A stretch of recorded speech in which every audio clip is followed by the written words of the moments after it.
Hi friends, நான் உங்களோட உச்சிமா. அந்த ஊரின் பெயர் மௌனத்தீவு. கடலின் நடுவே மனித நடமாட்டமே இல்லாத ஒரு தனிமையான இடத்தில்தான் இந்த கதை தொடங்குகிறது. அந்த தீவின் நடுவில் ஒரு பழங்காலத்து கலங்கரை விளக்கம் இருந்தது. அதன் படிக்கட்டுகள் தேய்ந்து பாசி பிடித்து பார்ப்பதற்கே ஒரு சரித்திர சின்னம் போல காட்சியளித்தது. அந்த கலங்கரை விளக்கத்தின் பாதுகாவலராக இருப்பவர் ராமநாதன். அவருக்கு வயது 80.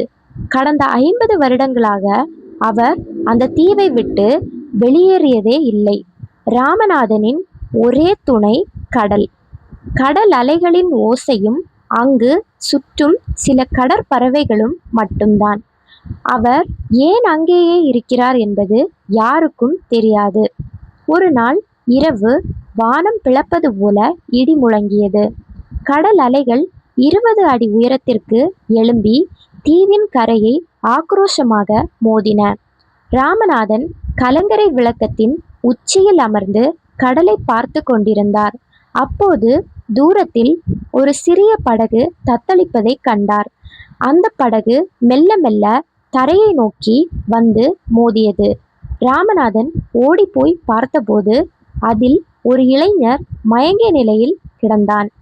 ராமநாதன் அந்த இளைஞனை தூக்கி கொண்டு உள்ளே சென்றார்.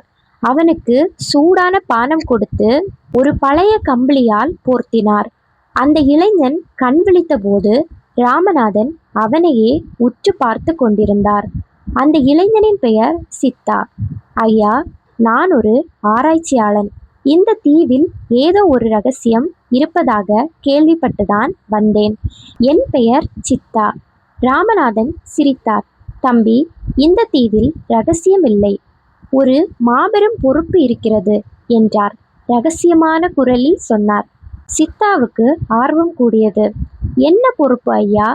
50 வருஷமா நீங்க இங்கேயே இருக்க காரணம் என்ன என்று கேட்டான். ராமநாதன் மெதுவாக எழுந்து ஒரு இரும்பு அலமாரியை திறந்தார். அதிலிருந்து ஒரு பழைய டைரியை எடுத்தார். அந்த டைரியின் தாள்கள் மஞ்சள் நிறத்தில் மாறியிருந்தன. அதில் 1970களில் நடந்த சம்பவங்கள் எழுதப்பட்டிருந்தன.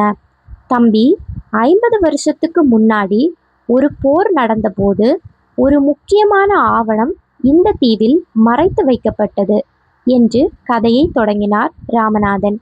அந்த ஆவணம் நம் நாட்டு மக்களின் பாதுகாப்பு தொடர்பான ஒரு ரகசிய வரைபடம். அதை எதிரிகளிடமிருந்து காப்பாற்ற ராமநாதன் உறுதி பூண்டார். அதை ஏன் அரசாங்கத்திடம் ஒப்படைக்கவில்லை என்று சித்தா கேட்டான். அரசாங்கத்தில் இருந்த சில துரோகிகளால் தான் அது இங்கேயே மறைக்கப்பட்டது. காலம் வரும்போது ஒரு சரியான மனிதன் வருவான், அவனிடம் ஒப்படைப்பேன் என்று என் மேலதிகாரி சொன்னார் என்றார் ராமநாதன். சித்தா தனது பையில் இருந்து ஒரு மோதிரத்தை எடுத்தான்.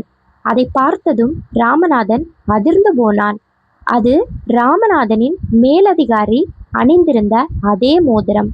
சித்தா அந்த மேலதிகாரியின் பேரன் என்பது அப்போதுதான் தெரிந்தது.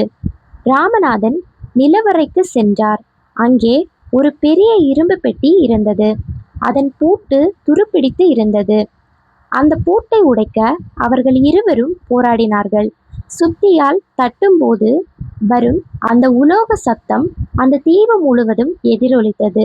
இறுதியாக பெட்டி திறக்கப்பட்டது. உள்ளே ஒரு சிறிய பித்தளை குழாய் இருந்தது.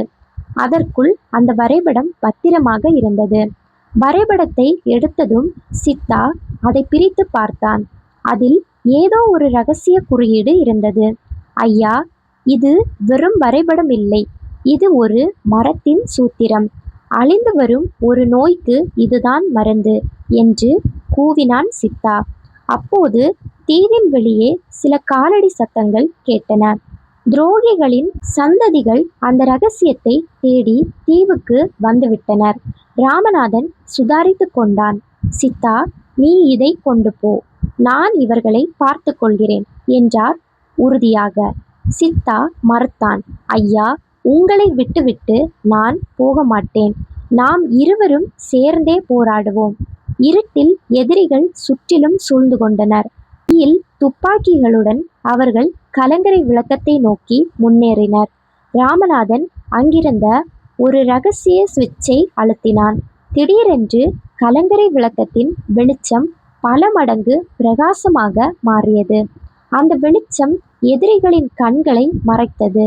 சித்தா அங்கிருந்த ஒரு ரகசிய சுரங்கப்பாதை வழியாக தப்பிக்க முயன்றான். எதிரிகள் சுடத் தொடங்கினர். தோட்டாக்கள் சுவர்களின் பட்டு தெறிக்கும் சத்தம் பயங்கரமாக இருந்தது. ராமநாதன் தனது பழைய கைத்துப்பாக்கியை எடுத்து எதிரிகளை எதிர்கொண்டான். 80 வயதிலும் அவருக்கு அந்த வேகம் குறையவில்லை. சித்தா ஒரு சிறிய படகில் ஏறி தப்பித்தான். கடலில் அவன் படகு மறையும் வரை ராமநாதன் பார்த்து கொண்டே இருந்தார்.